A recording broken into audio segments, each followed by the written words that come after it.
National safe motherhood day is celebrated on which day every year? జాతీయ సురక్షిత మాతృత్వ దినోత్సవాన్ని ప్రతి సంవత్సరం ఏ రోజున నిర్వహిస్తారు? జాతీయ సురక్షిత మాతృత్వ దినోత్సవం దీన్ని దేనికోసం నిర్వహిస్తారయ్యా అంటే గర్భిణీ స్త్రీలకు సంబంధించి వారు తీసుకోవలసినటువంటి జాగ్రత్తలు, సంరక్షణ, అదేవిధంగా ప్రసవానంతరం తీసుకోవలసినటువంటి జాగ్రత్తల గురించి అవగాహన కల్పించడం కోసం ప్రతి సంవత్సరం కూడా ఒక రోజున జాతీయ సురక్షిత మాతృత్వ దినోత్సవాన్ని నిర్వహిస్తూ ఉన్నారు. మరి అది ఏ రోజున? First one April 5th, April 7th, April 10th, April 11th. ఎప్పుడండి జాతీయ సురక్షిత మాతృత్వ దినోత్సవాన్ని మనం ప్రతి సంవత్సరం ఏప్రిల్ 11 నిర్వహించుకుంటాం.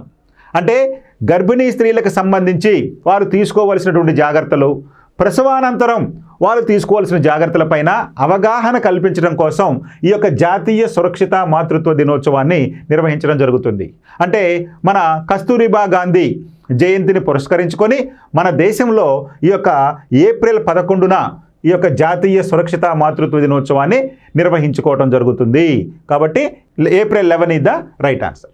మరి April 5th దేనికి సంబంధించిందండి? మరి April 5th వచ్చేసి నేషనల్ మ్యారిటైమ్ డే. మ్యారిటైమ్ అంటే సముద్ర ప్రభావితం. So national maritime day April 5th. అదేవిధంగా April 7th వచ్చేసి world health day. World health day April 7th.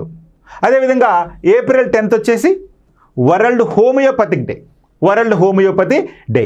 So we celebrated every year on April 10th is the world homoeopathic day. April 7th is the World Health Day. April 5th is the National Maritime Day. April 11th is the National Safe Motherhood Day. We celebrated every year. So that's why here right answer is April 11th.